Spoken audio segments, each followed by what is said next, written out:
Hey there, YouTubers. How about this new layout, huh? Super fun.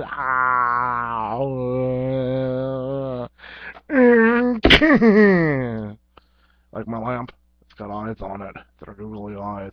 Googly eyes. I hate Google. I don't want googly eyes anymore. Anyway, I haven't been on in a while. I haven't had much to talk about. I've had things to talk about. I just don't feel like talking about it. I don't feel like going into the fact that the atheists aren't trying to destroy Christmas. I don't want to get into that. I don't want to talk about politics as usual. Well, I don't talk about politics, but there's a lot of things going on politically that I maybe should kind of talk about. Maybe. Instead, I'll talk about something else. I'm gonna do a movie review for you about a movie. Oh, it has a mind of its own. Oh, Killjoy the clown. If you've ever seen this. Oh, they. So the latest in the series, Killjoy Goes to Hell, um, came out recently, and I rented it. Then my wife went ahead and got me the 3-pack DVD that has the. Oops, that's upside down. That has the 3 movies in it: Killjoy, Killjoy 2, and a Killjoy 3. The Revenge of Killjoy, I think is what it's called.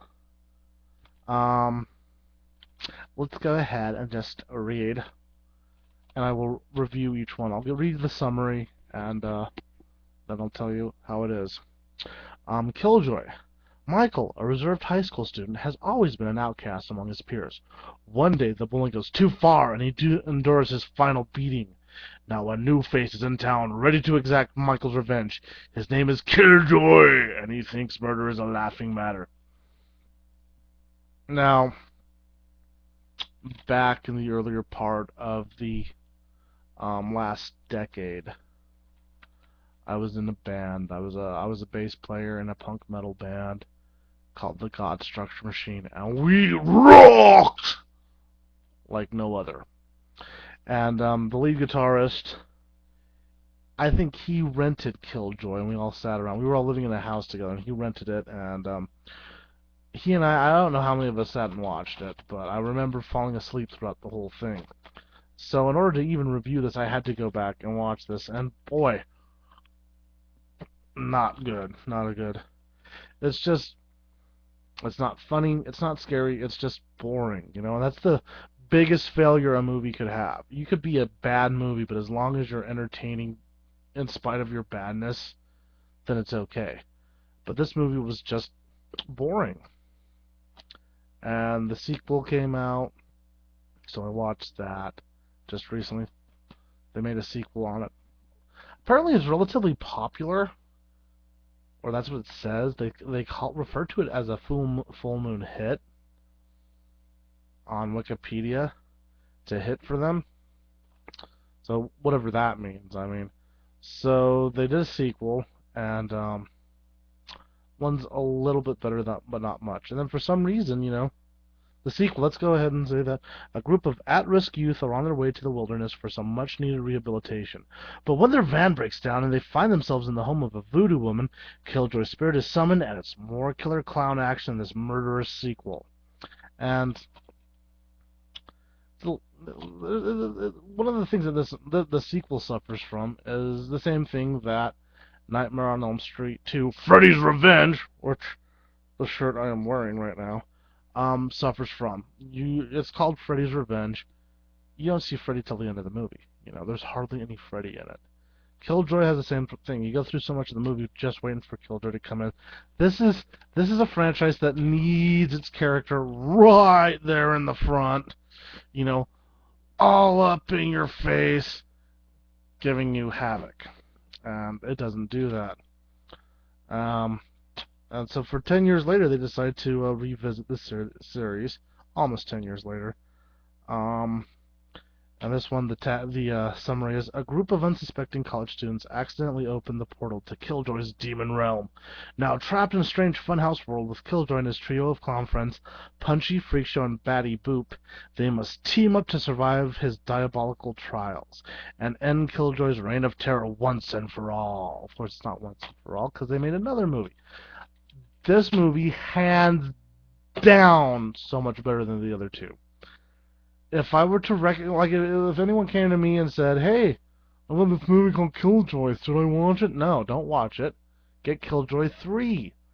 You don't really have to know what happened in the first two films to get what's going on in Killjoy 3. A lot more entertaining. It doesn't take itself too seriously. It's a little gross at points, but I mean, I see this as a horror comedy, um, a slapstick horror comedy. Even it gets really silly at points, and a much better film. I would recommend it to anyone who's a fan of horror and comedy and clown films. Then of course they came out with Killjoy 4, Killjoy Goes to Hell, in which the survivor from number 3 is causing it so that Killjoy is in trouble in the outer realms of hell, and he's on trial for not being nearly as demonic as they feel he should be. And that one's a really good one. That one's a lot of fun to watch. If you're into full moon movies, watch it. If you're into horror comedies, watch it. If you're into clowns of a horror bent, watch it. I seriously would recommend it to most of the people that I tend to hang out with. Well, at least the ones at the haunted house. I would say, dude, check this one out. It's at points it's kind of sleazy. It's it's just like it's not meant to be a good film. It's meant to be like something for fans. If you're a fan of Full Moon, you'll like it. If you're a fan of B horror comedies, right up your alley. That went a lot faster than I expected. Um, the jokes in it are cheesy, just so you know. You can expect that. But as far as a horror clown movies go, it's pretty good. It's pretty good. Pretty good. Pretty good. Wouldn't recommend Killjoy 1 or Killjoy 2. Unless you're just buying it for the $6 to get Killjoy 3, then you can like go back and say, "Well, what sucked about these other two movies?" And then you go, "Oh, that's right. Oh, what sucked?" Anyway, that's my concise review. I got it in under 10 minutes, so please watch, rate, and subscribe to me. Thank you. And communication.